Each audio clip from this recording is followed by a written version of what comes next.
Welcome back. It's the World Soccer Talk podcast, the only podcast that focuses on watching soccer on TV, online, and apps. In episode 132, we discuss how much of an impact the Women's World Cup on Fox had on MLS and NWSL TV ratings.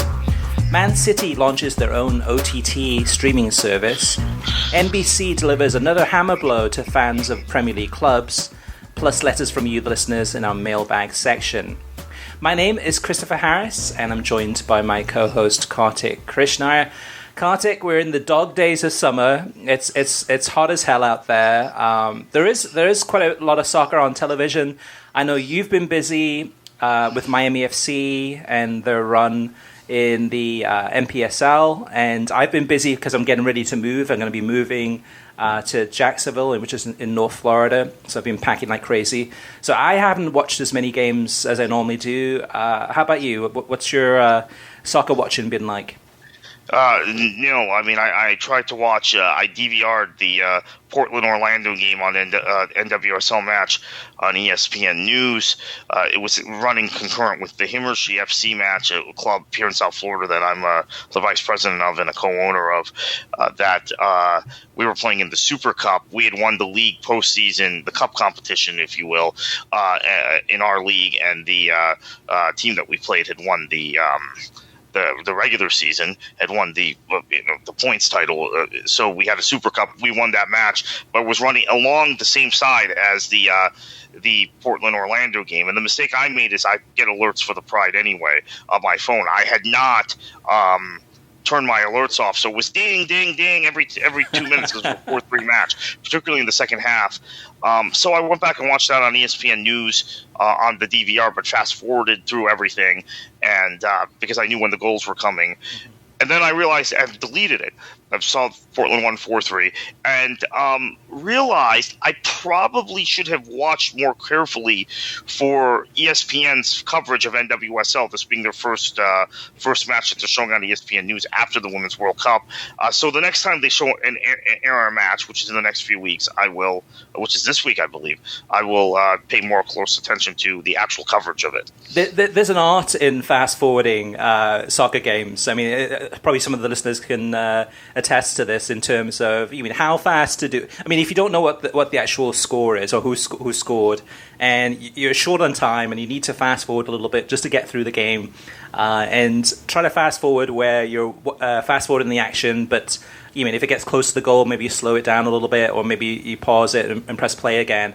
I remember, many years ago, I had my cousin over from Wales, and we were watching, I think it was a Spurs game. We had to go because we had an appointment to go to or something, and we were fast forwarding like crazy just to try to get through the game, and I kept on missing goals. I had no idea that Spurs like goals, 3 goals, 4 goals, 5 goals, so we missed them all because I kept on fast forwarding and then had to rewind it, which takes away the whole experience and the emotion and the excitement. Kind of killed it for us, but I'm sure there's some connoisseurs out there, some of the listeners who are skilled at the fast forwarding to not screw it up.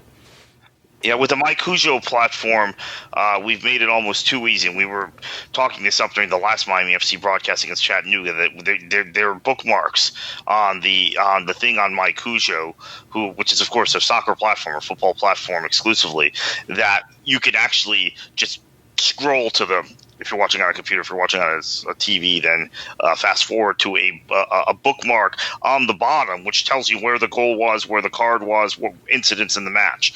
Technology. Which is something I bet ESPN Plus will do eventually, I'm guessing. Maybe. That's a great feature, though. That's something that I think most of us can use. I mean, some of us probably would want the element of surprise where we're not sure when those things are going to happen. But I think for most of us, that'd be a great feature for a lot of these streaming platforms. So in terms of games, I saw there's only 2 I saw this past week, and that was Algeria against Nigeria in the semi-final of the Africa Cup of Nations. Just a great match, kind of back and forth, end to end goals. I think it was Nigeria went ahead first, and Algeria came back, and with the very last kick of the game, I think it was even in injury time, Riyad Mahrez for Algeria had an opportunity from a free kick outside the box, and he takes it and just scores a beautiful goal right in the corner, and Algeria and the fans and the players go absolutely nuts. and now they move through to the final against Senegal. So far, and actually that one was a better pitch that they played on, and more people in the stadium. So in the earlier rounds of the Africa Cup of Nations, it has been pretty lackluster in terms of the atmosphere. But this semi-final was fantastic, and I'm looking forward to watching the Algeria-Senegal final, which should be a good one, which is live on beIN Sports, by the way. And then also caught Yeovil Town, who are now in the non-league, against Swansea City, a friendly this midweek, and watched that for free from the Swansea City website, and thoroughly enjoyed that one. Getting excited for the new season, which will be here in just a couple of weeks. All right, Kartik, so that's it for our TV watching, but let's move on to TV streaming news, and actually there's quite a bit of news this week. Yeah, so the first piece of news, I think, was met with a lot of fanfare, which was Man City for TV launches, and it's going to be this very, very, as reported by World Soccer Talk, affordable monthly on-demand service that gives Man City fans, or whoever subscribes, right, for £1.99 a month, all kinds of on-demand, all sorts of extra features, all sorts of ancillary things around the club, which is taking advantage, I think, one of Manchester City's marketing prowess, but also, Chris, the fantastic amount of video, richness of video that they provide. And this will be a service that's available on all your kind of Roku, Fire Stick, Apple TV type devices.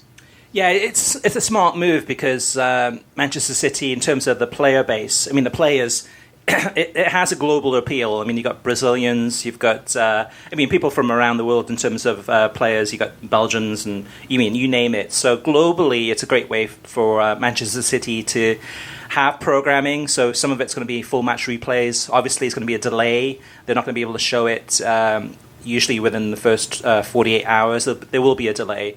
But they will be able to show the women's games live, the academy games live, and some documentaries that they're putting together, as well as other like press conferences and other programming. And the sweet thing about this too is just like you mentioned, the price point. You mentioned $1.99, actually £1.99, which is roughly about $2.70 a month. So if you are a Manchester City fan, it's definitely attractive. It's definitely worth checking out, and hopefully more and more clubs will do this at that price point. Because usually in the past, if there has been any kind of TV channel, club TV channel, which oftentimes is available through the website, it's pretty expensive, or can be pretty expensive. And with this one, I think it's on Roku, Apple TV, the web, and other places. So they've made it really accessible. Very cost effective, and have a lot of good programming. The other thing about Manchester City too is that they are one of the most forward-thinking social media clubs with social media programs. Like, for example, I think would have been last summer, seeing Manchester City in the International Champions Cup in Miami, and usually whenever a club comes to town, that club will have like one person doing the social media stuff, and he's in the press room, and he's live blogging, or just updating fans through the website, text by minute by minute commentary, etc. Manchester City must have had a team of about 6 or 7 people. They had photographers, they had videographers, it was just a large presence, a large team. And that's something I've never seen before in a press room, to have that many people for an away game. You mean thousands of miles away from the home club. So from the digital side of things, Manchester City have been knocking it out of the park for several seasons. And this is a smart move. So we'll have to wait and see how this evolves. But it's promising. Now, less promising is the news this week that we revealed on World Soccer Talk as a follow-up to what we talked about last week, where there's been a lot of changes to NBC Sports Gold, and most soccer fans are either on vacation or in hibernation, or just taking a break, basically, during the summer before the season starts. And a lot of these soccer fans of Premier League clubs are going to be in for a big surprise once the new Premier League season starts August 9th. And that is that with NBC Sports Gold, with their paid streaming service, if you want to watch a game, say it's a 7:30 kickoff in the morning on a Eastern time on a Saturday, and you want to watch Man City against Spurs, but you miss it. You're either traveling or you slept in late or whatever, and you want to go ahead and watch that on demand. Previously, you would just go to NBCSports.com or the NBC Sports app, and you would watch it on delay. Usually within about an hour after the game has ended, you could watch it through there at no extra charge, as long as you were an NBCSN subscriber. Well, that has gone completely. Now it is that all of the full match replays are only going to be available on the NBC Sports Gold streaming service, which is $65 a season. Not only that, though, but the games that are on television that are available then on streaming through the NBC Sports Gold app will not be available until 9 p.m. Eastern time on match days. So that game that you watched at 7:30, that's over at 9:30 in the morning Eastern time, you have to wait almost 12 hours before that game is available on demand. And by that point, it's pretty much meaningless at that point, because you already know what the score is.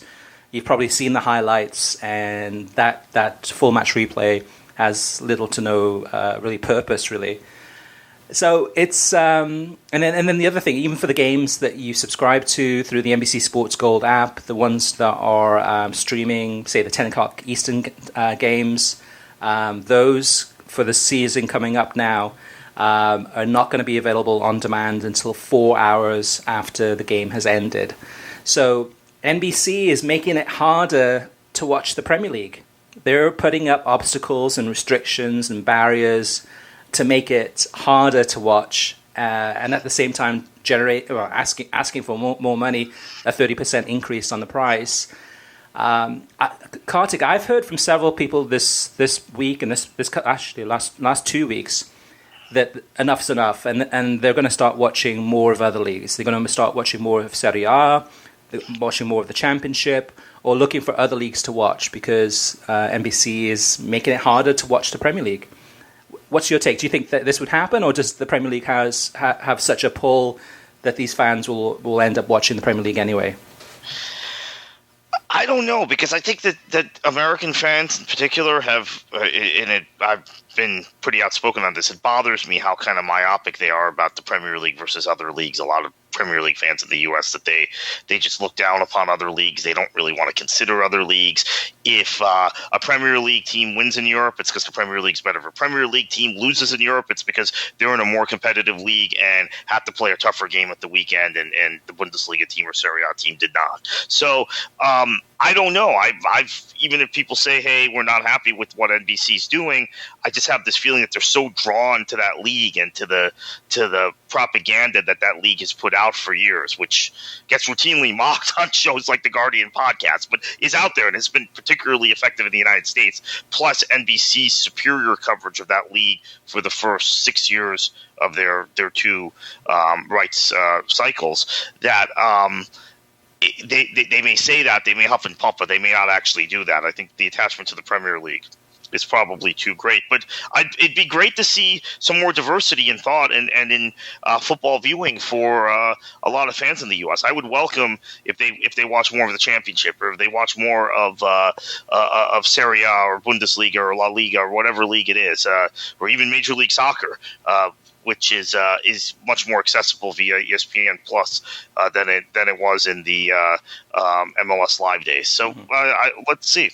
Yeah, and one more thing about this too is the pro tip on this one is that if you do subscribe to NBCSN through your cable or satellite company, or through a third-party streaming platform like Sling TV or Fubo TV, is that for those games that are on television for the Premier League, is DVR them.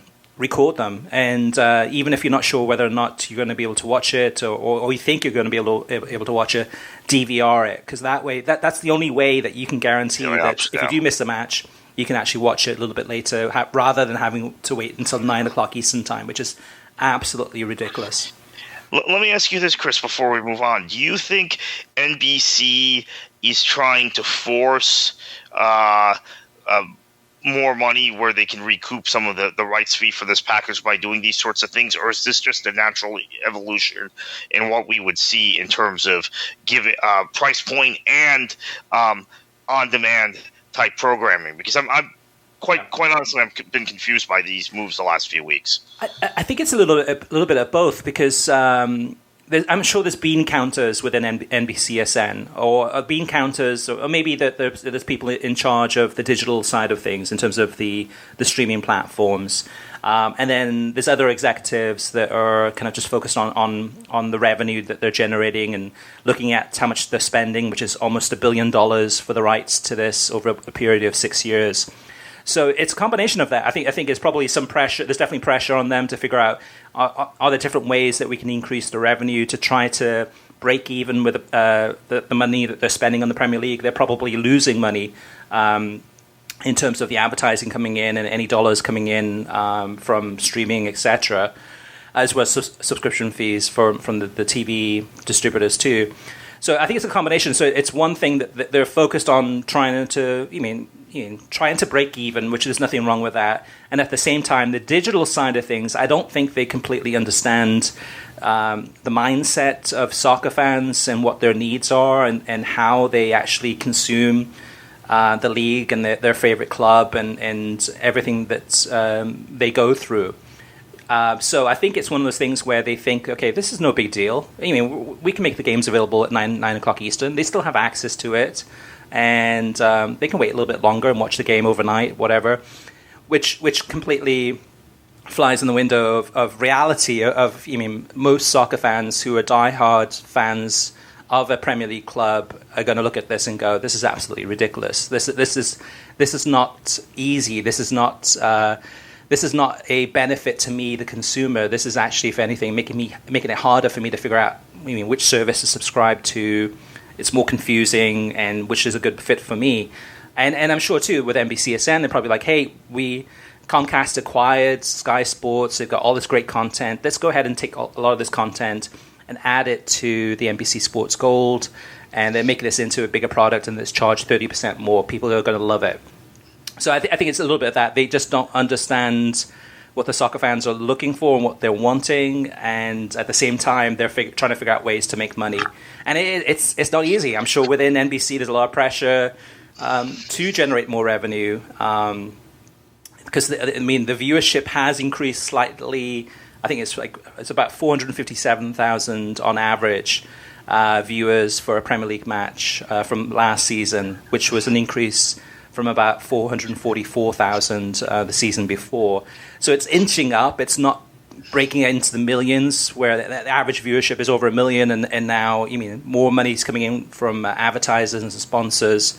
So I guess it's where things are at. And I guess at the end of the day, Kartik, we've been spoiled, because when NBCSN launched the Premier League coverage in 2013, every single game was accessible for free through the NBC Sports Live Extra app, and it was great. And I think in many ways now we're in the reality of the escalating fees for these rights, which is astronomical, the amount of money that companies are paying for rights in general. And it's just really hard to, I guess, when the rubber meets the road, and it's really hard to actually make the money to try to make it a profitable exercise in terms of what they're doing. It's very, very difficult. And at the end of the day, the consumers get the heave ho and are asked to pay more money. So I think there is better ways to do this. I think there are ways to actually be smarter about this. And I go into a lot more detail on the website on worldsoccertalk.com. On the homepage, there's an article that talks about how NBC Sports Gold could be the Netflix of Premier League viewing, and some of the things it could do to make this more of a viable product that actually would generate more money for them and would satisfy the cord cutters and keep the TV viewers happy too at the same time. But that's, anyway, so check that out if you want some more insight and some great comments from the listeners and readers on there too, having some debates about it. All right, Kartik, speaking of the Premier League, some news in regards to viewing audiences.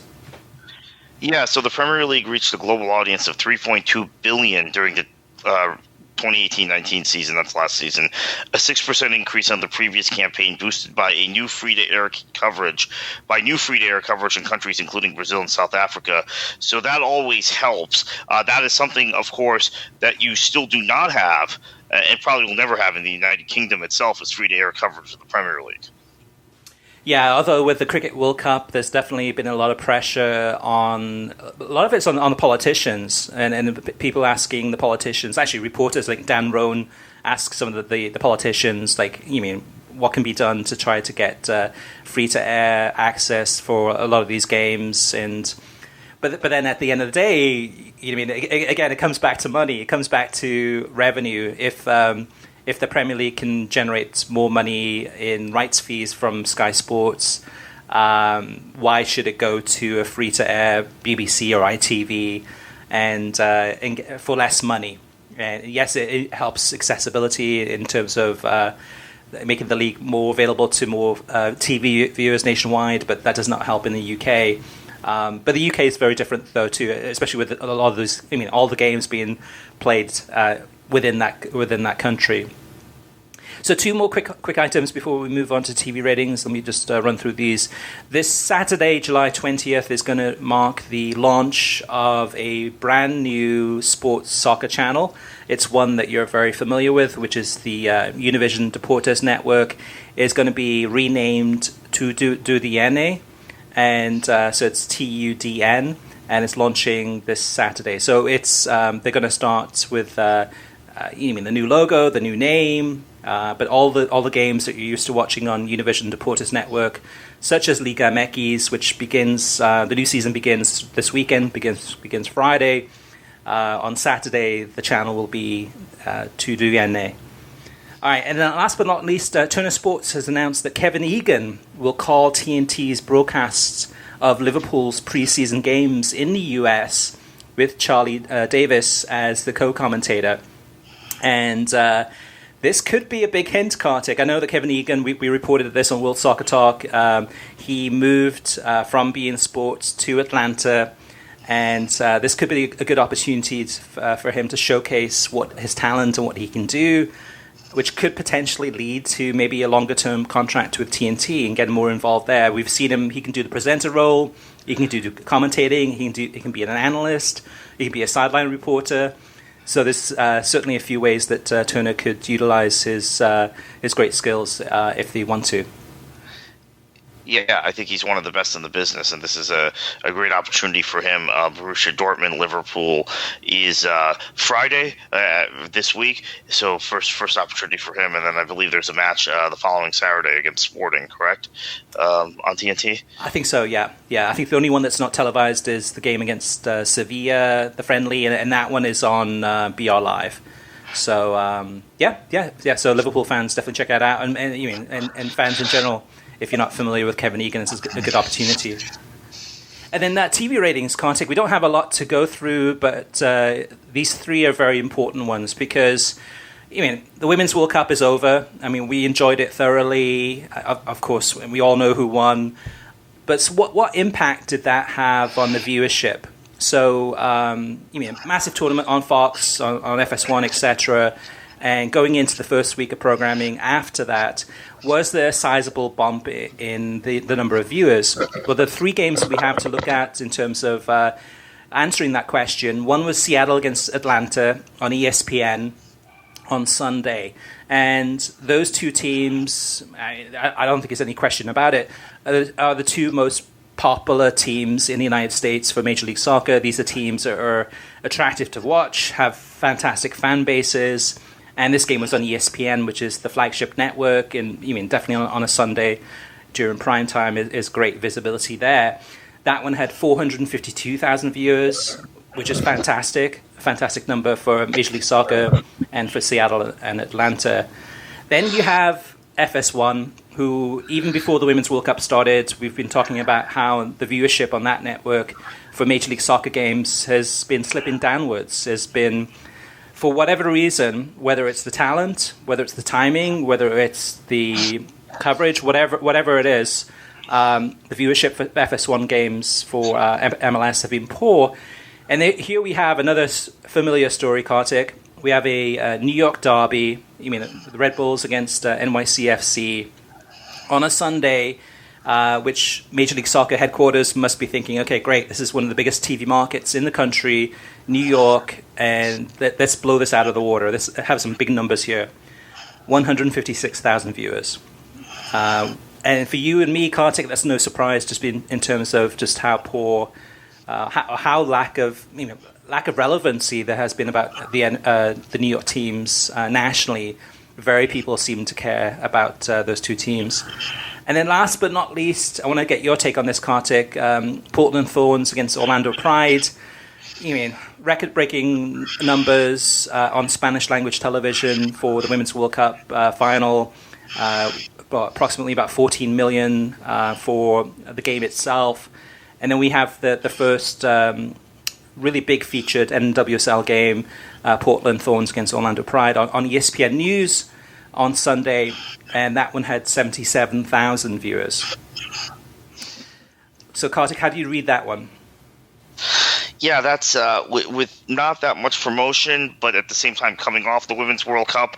I was hoping the number would be a little higher. Like I said, that's the only match I paid any attention to that was on television this past week.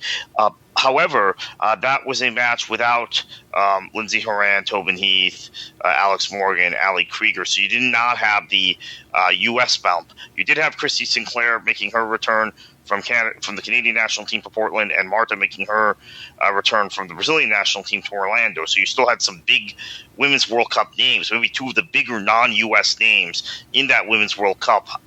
However, you did not have any of the U.S. players. So we will have to hold out for another week or two to see if there has been a massive bump for NWSL, which is quite frankly what most of us in the game in this country are hoping for, is because NWSL is a little bit on shaky ground, as Grant Wall and others have reported in the last week or two. As far as the ratings for the two MLS games, Chris, I mean, this once again, I don't know, I've been going on about this for 7 or 8 years, and been pushed back upon by people who are close to MLS HQ that you're much better off showing Seattle, Portland, Atlanta. Well, now Atlanta, in those days, Seattle, Portland, Atlanta, Orlando. When Nashville comes to the league next year, I think when they announce the Charlotte team, which my sources tell me will happen in the next 6 months, a team in Charlotte, that'll be another big one. Tom Glick, who formerly ran Derby County and Manchester City, or he was the COO at Manchester City, could be the person to run that club. That those clubs draw better ratings than and have more fan interest and casual fan interest than the New York teams, or the team in Chicago, or the team in Philly, or quite honestly the LA Galaxy at this point. LAFC has done a lot of things right, and with Bob Bradley, they're the best footballing squad that we've seen in MLS, I think, in some time. However, they still, I don't think, have the kind of cachet in terms of moving the needle that Atlanta and Seattle do. So big markets versus not as big markets. Atlanta and Seattle are two fairly large markets, but they're not top 5, top 6 markets in the country. There's a difference in how MLS is perceived, and that's not changing. And it seems like that's actually becoming more pronounced now than it was 5, 6, 7 years ago, when I used to argue with people about this, when I began arguing with people about this premise that if you want to keep your television ratings up, you show Seattle as much as possible, not the New York and LA teams. Yeah, one of the things that's difficult too for LAFC, and I've enjoyed watching them this season. I haven't watched them as much as some other fans have, but when I have tuned in, it's been attacking-minded, attractive football, exciting football to watch.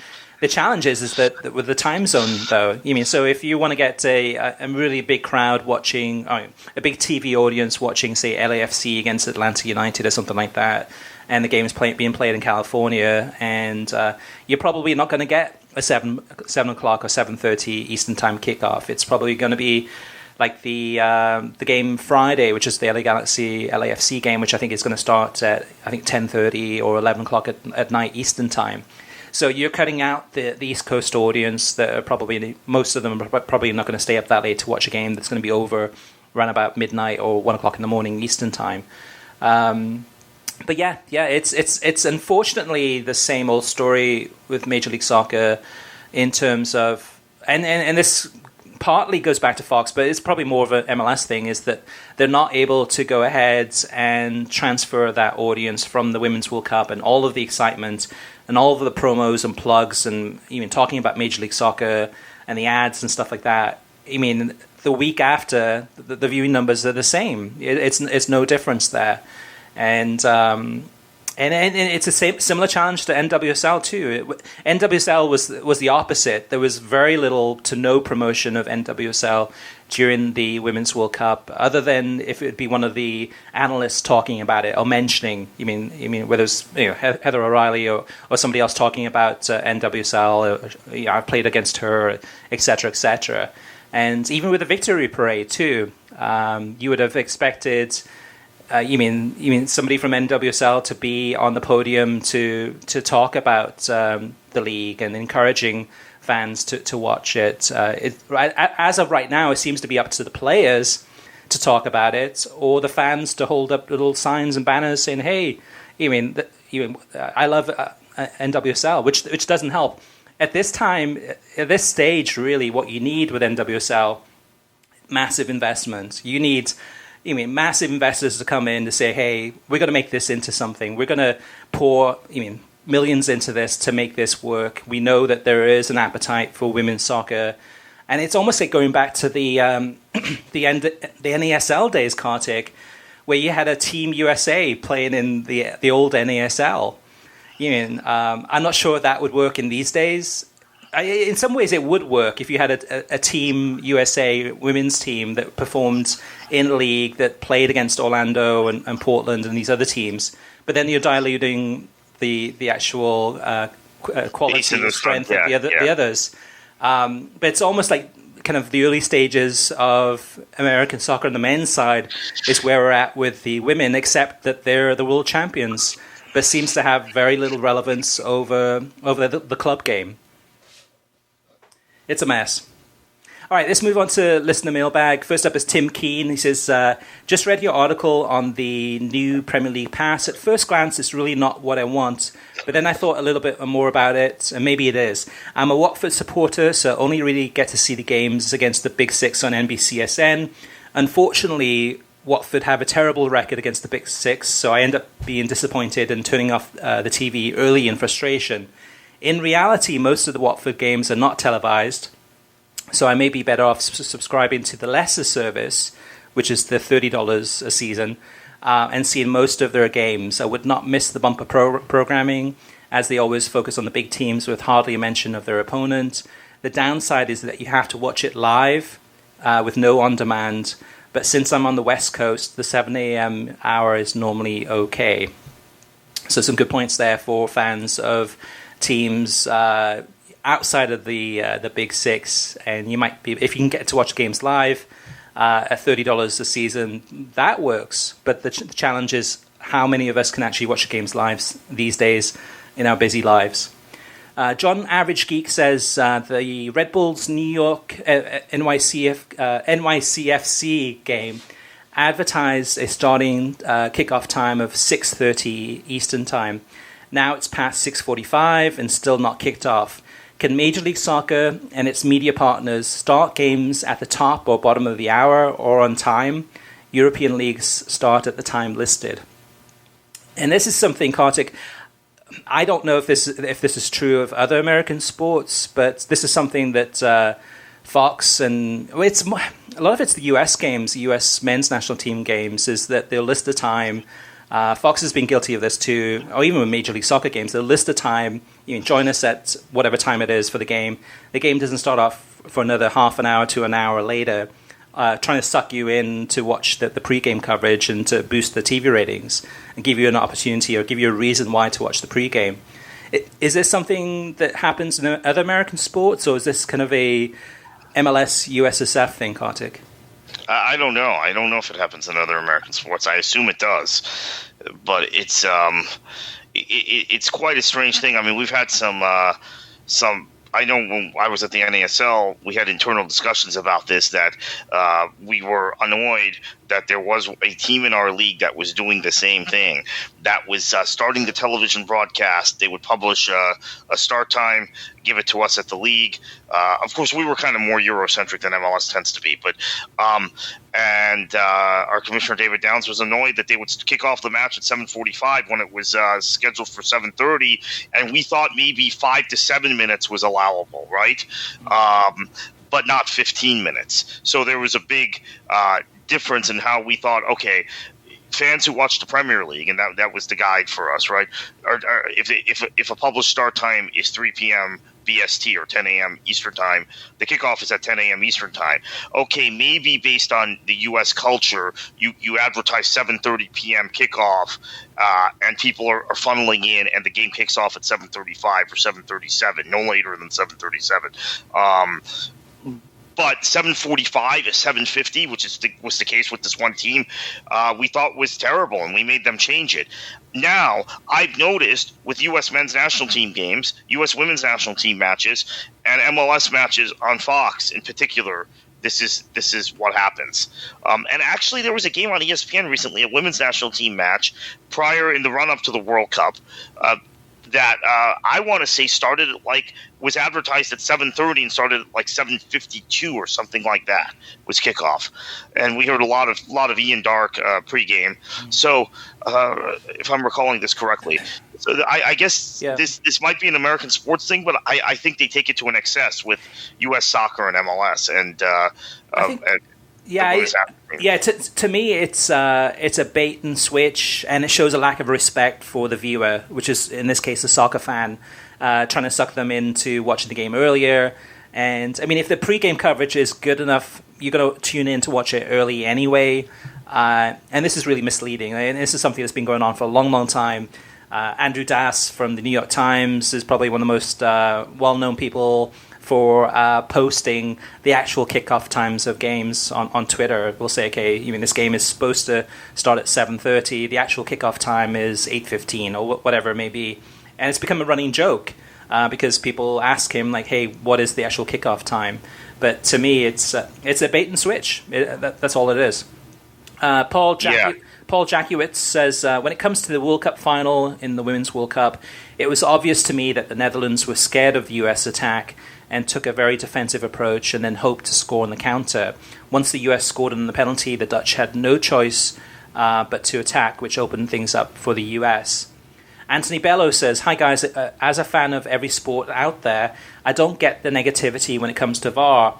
I think a lot of people are panicking by going, let's get rid of this instead of throwing out the baby with the bathwater. Maybe we should take a deep breath and go see if we can find solutions to streamline the process. You could put a time limit on each review. Say if you can't figure it out in a minute, the call stands. Instead of making the ref run over to the monitor on the sideline, you could put an iPad, hand it out to the ref, and give each ref a smartphone where they can view the replay on. Heck, you can do what they do in rugby and let the ref view the replays on the Jumbotron. And if we are worried about the VAR picking the TV angles, why not broadcast to the viewer at home the conversation between the VAR and the referee? VAR in its infancy, when anything is new, people are going to complain. But I think there are sensible solutions for there to improve the flow of play, make it more transparent, and get the calls correct. So something from the last couple of weeks, or even last week, I watched a lot of Wimbledon. I watched the men's final, the women's final. I watched the Cricket World Cup final, and some great sporting occasions, just really exciting stuff. But the thing about tennis and cricket is that VAR has helped improve those two sports. However, before VAR was even a thing in those sports, there was a natural kind of stop-start motion to the way that those games played. They were very slow, methodical. There are breaks. It was easy to add VAR into those situations to fine-tune the accuracy. For those calls where it's so difficult to tell with the human eye whether those balls are in or out, or whatever. Soccer is a completely different thing. And while I like goal line technology, I think is the best invention ever in soccer. VAR, in theory, is a good idea with soccer. The more I think about it, the more I want VAR out and leave goal line technology in, and hand it back to the referees to make the calls. Because even with VAR, and we've seen this too in the MLS games too, it's complicated in terms of what a clear and obvious error is. We saw too with the New York Derby in Major League Soccer, in a really controversial call about whether it was a throw-in or a corner that led to a goal. And so there are rules in place to prevent VAR from being used. Either you use it all the time or you don't use it at all, because otherwise there's always going to be more controversies. Yeah, so with MLS, Howard Webb has been very conscious of this argument of keeping the match free-flowing and not constantly using VAR. He's in charge of MLS officials and was in charge of the implementation of VAR, and quite honestly had said, I think now it's obviously the Premier League is finally going to implement it, but he had left the UK and come to the US partly because the US is more open to the use of technology.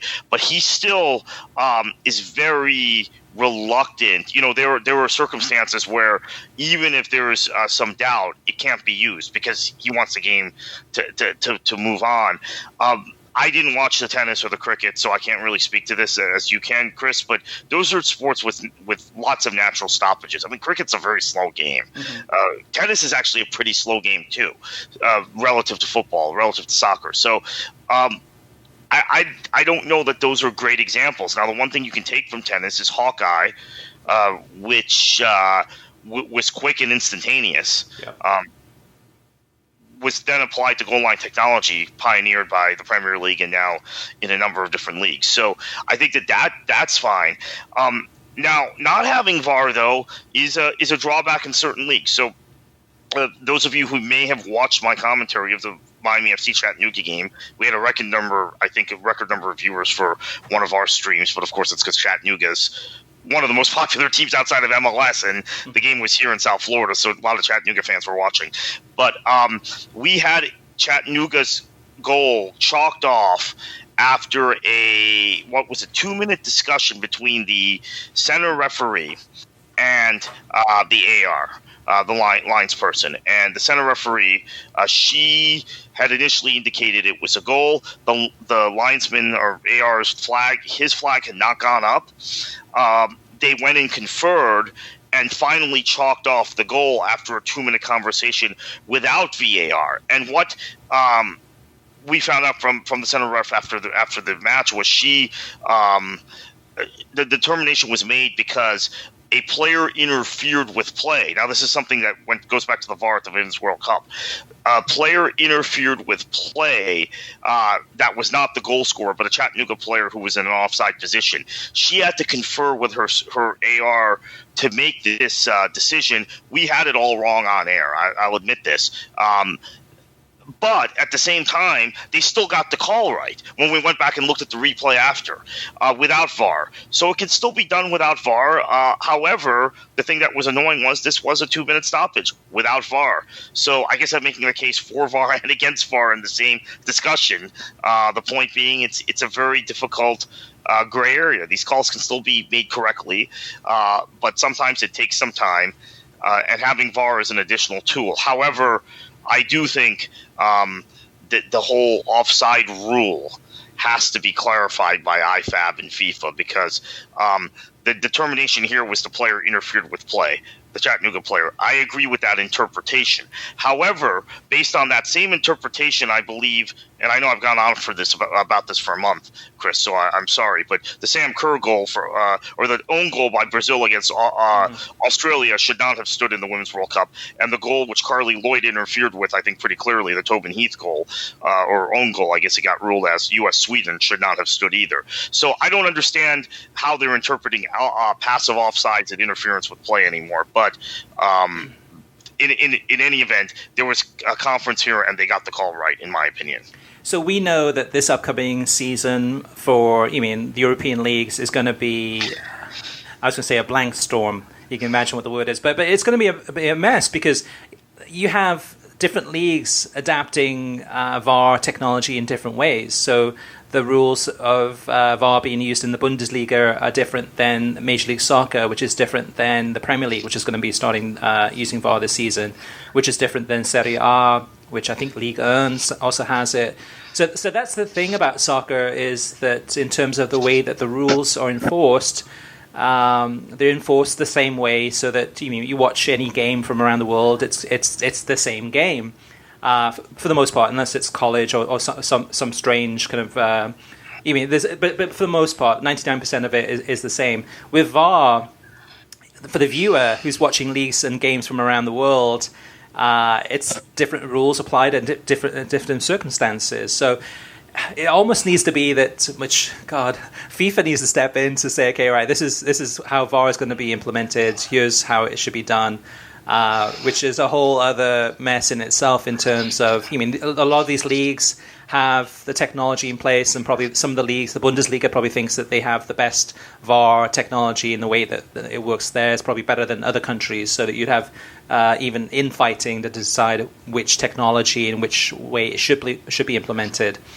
But this upcoming season is going to be a mess, just because that's going to be the talking point, and I'm sure mistakes are going to be made. And that's what I was saying, going back to before, is either you go full in on VAR, or you go completely all the way out and say, okay, forget it, we're just going to use goal line technology. But Chris, the problem with the Women's World Cup was, and I reiterate this to people who are not thinking about it this way, none of the women who played in leagues with VAR this past season. None of the officials who officiated the World Cup officiated in leagues with VAR this past season. It was completely new to them, and it was sprung on them in the biggest event of their lives. So it's a little different than in the men's game, where it's been tried and tested in these different leagues. I think at the Euros next year, if they go full on VAR, it's not going to bother us as much, because the Bundesliga has now had it. This will be the fourth season the Bundesliga has had it. The Eredivisie's had it for 4 or 5 years. Serie A for like 3 seasons, and this will be the first year in the Premier League. But everybody would have dealt with it. All the officials would have dealt with it. So that's a big part of the blowback on the Women's World Cup. It isn't just, hey, we're all cavemen and we don't believe in technology. It's not that at all. There were some other factors into why in this tournament, it was the wrong tournament to do it full on. That having been said, Chris, you made a very good point a couple of weeks ago that it was U.S. soccer media complaining that it was inequitable, or it was a double standard that they used in the men's game and not in the women's game. Not even thinking about our country, that MLS was one of the pioneers in VAR in this world, in world football, since Howard Webb came over in 2015 or 2016, I think he came over, versus the women's game, where we've never had VAR implemented in our domestic league. Yeah, and also with the Premier League, they're starting up this season too with VAR, is that I'm sure that they're going through rigorous training, but even a lot of those referees too have never been using VAR before. Some of the better ones perhaps have been playing in or refereeing some major tournaments, but for the most part, the majority of those referees are going to be going in cold on this one too, despite some of the training. And you saw they already reacted to the Women's World Cup, because the use of the issuing of yellow cards to keepers coming off their line, the Premier League already said we're not going to do that. So, right. And that was a reaction directly to Scotland's elimination in that group stage match against Argentina, because there was a national outcry. I mean, I listened to 606 that night from the BBC, from 5 Live, and the intention had been to talk about the football, and it was an hour of VAR calls. Now, I understand that's the UK, and that might be their attitude towards technology versus the rest of the world or the US, but still, to me, that was pretty telling, because England had advanced. They'd beaten Japan, who had been to the previous 2 Women's World Cup finals that very same night. But Scotland's elimination was even on the minds of English callers, because it was inflicted by VAR in their minds. So last up in the comments, the listener mailbag, is Herb, and it's a long message, so I won't read the whole thing, but he says, I know that you're very busy, but I was wondering if you heard about the updated CONCACAF World Cup qualifying format.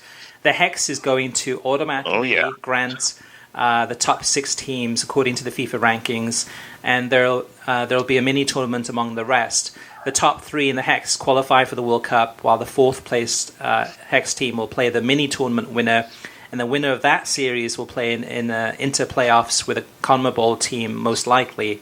When looking at this update, I was quite upset. I honestly think that this format was built solely to make sure that Mexico and the US don't struggle in World Cup qualifiers like they did in 2014 and 2018. Furthermore, as a Canadian soccer fan, I can't help but think this new format will only harm teams like Canada, Haiti, and Jamaica. So, Kartik, this definitely has an impact on the TV viewing experience. As of last year, I think both you and I mentioned a couple of times that we had very big fears and doubts whether or not the US may qualify for the 2022 World Cup based on the quality and strength of this team and how good some of these other teams are in a CONCACAF region, especially a lot of these players playing in Major League Soccer and improving. There was no guarantee that this would happen. Does this make it a guarantee that the US will make the 2022 World Cup?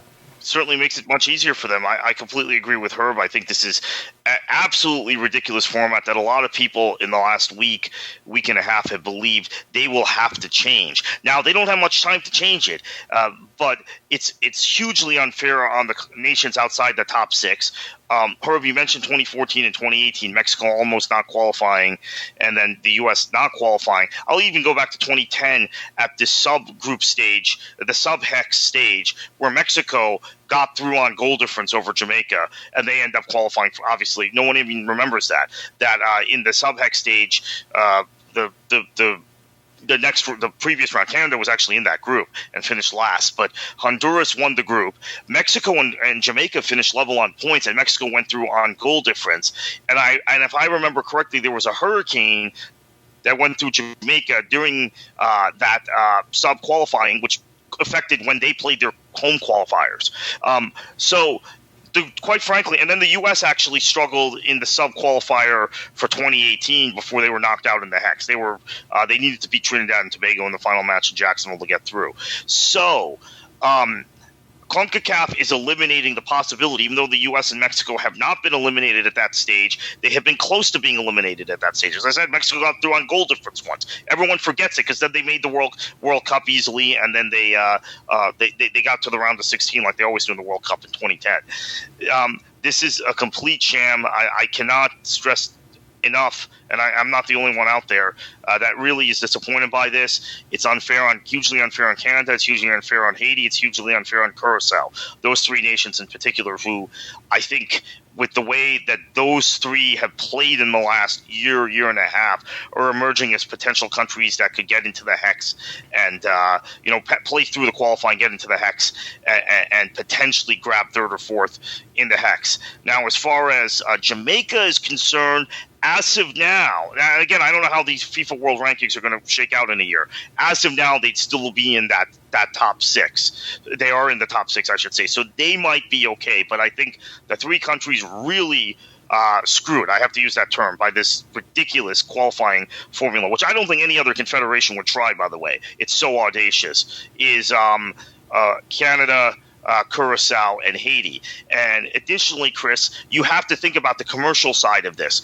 CONCACAF, they were the epicenter of the FIFA scandal. We've been told everything has been cleaned up, right? In CONCACAF. But yet they continue to make these sorts of strange decisions like this. This is crazy. I mean, if you're looking at this on the surface, you have to believe there's some nefarious motive for this. And they continue to have this relationship with Soccer United Marketing and holding every Gold Cup knockout stage competition in the United States from at least the knockout stages on. They had some group stage matches outside the U.S. this time. And they've just approved a tournament, the Leagues Cup, which I am looking forward to. I'm going to watch. We talked about the TV on that last week, Chris. A tournament that is not going to include the other countries of the Confederation outside the U.S., Canada, and Mexico. I mean, it's crazy. Can you imagine if UEFA approved the Anglo-Deutsch Cup? Right? Right. Hey, let's have an 8-team tournament of Bundesliga and Premier League clubs. Forget you in Serie A. Forget you in the Eredivisie, etc. I mean, it would never get approved. It makes you wonder what happened in some of these, I'm sure, behind closed door meetings between CONCACAF and USSF in terms of the discussions that were had. I mean, we know that as of 6 months ago, Carlos Cordero was talking about perhaps the US maybe not participating in future Gold Cups, whether there would be a future Gold Cup. and that was pretty quickly kind of shot down by CONCACAF. So it makes you wonder. I mean, CONCACAF obviously is giving Mexico and the United States a huge bone here, but what is the USSF and the FMF giving in return? I mean, it just really bizarre in terms of the way that this has come out here, and that's the thing too. I guess at the end of the day, I mean, it benefits the U.S. men. Well, does it really benefit the U.S. men's national team? Because it helps improve their chances of qualifying for a World Cup. But does that help them in terms of, playing against stronger opposition? I mean, just playing within the region. One of the complaints I've heard is from U.S. fans saying we won't have competitive matches, really competitive matches. The Nations League is not that in a lot of people's minds. Now, it could change. It could be like Europe, where suddenly we took the Nations League very seriously. Mm-hmm. But if we don't, then there is a fear that the U.S. is not going to get competitive matches except in Gold Cup competitions until the Hex. And here's the other piece here.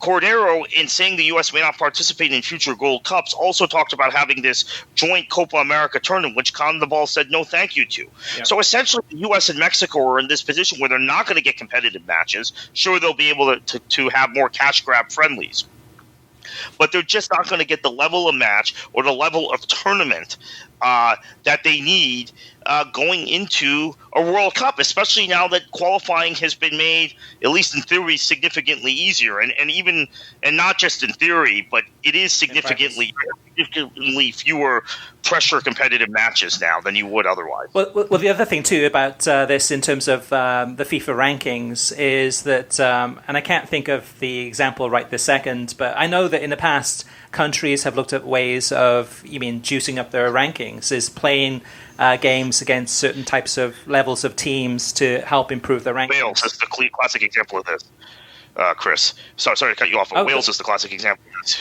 In what way, though? Like, how would they juice? So Wales very strategically, in the cycle leading into the 2016 Euros and 2018 World Cup, very strategically scheduled friendlies or no friendlies on open dates in order to boost their FIFA ranking. It's well known, and it was smart because it got them in a higher pot for both qualifying and for when they did qualify for the Euro 2016 tournament, a higher pot in that tournament. Although they ended up in a group with England, which wasn't that easy, right? But they ended up winning the group anyway. But they strategically gamed the system, the Welsh FA, very, very smart, and I think they're countries in CONCACAF that will now be looking at the Welsh example and saying, okay, although it's a little easier in Europe, right? Because their competitive matches would be really competitive and would boost their rankings. And what Wales did is they didn't want to play friendlies that were going to drop their FIFA World Ranking that was attained through qualifying. So what they did is they would just not play friendlies. In fact, going into one of the tournaments, right, wasn't the Euro 2016, Wales played one friendly also, instead of playing the kind of traditional 2 or 3, because this was part of the consideration.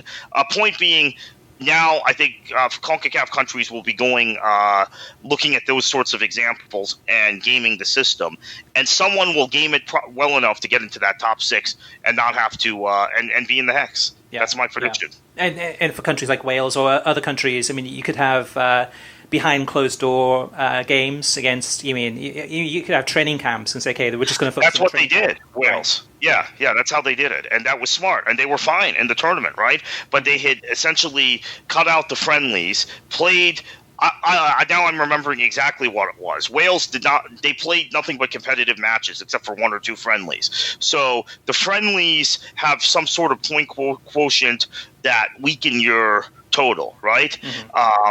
The formula might have changed since then, but the point is that they gamed the system, and they were still able to they still got to the semifinals of that tournament because they played those closed-door friendlies, or they played a friendly against a club team, and that doesn't count, right? Things that still kept them sharp and together as a team. Interesting. Well, there you go, Kartik. I always learn something from this podcast. I learned something from you, so I didn't realize that. And Yeah, and it's relevant to the U.S. men's national team and the Mexican national team, as well as the other teams from the CONCACAF region. So thank you, Herb, for that question. Definitely some good thoughts there. So if you have any good thoughts, or you have any questions or feedback for us, or have questions about streaming or cord cutting or watching games on television, you can always reach us via email through web at worldsoccertalk.com, as well as facebook.com/worldsoccertalk, and on Twitter at worldsoccertalk. Plus, of course, you can always post your comments on worldsoccertalk.com. So thank you for listening. You can get a new episode of the World Soccer Talk podcast every Thursday. Every episode is released on SoundCloud, Spotify, Pandora, YouTube, Stitcher, iTunes, TuneIn, Audio Boom, Overcast, and worldsoccertalk.com. And if you like the show, share it with your friends on social media and give us a review on iTunes. We would greatly appreciate that. And Kartik, heading into another weekend, we've got everything from the Premier League Asia Trophy Final that's going to be on NBCSports.com, as well as the Africa Cup of Nations Final, Major League Soccer games, and much, much more, including NPSL games too. What should they do? Enjoy your football.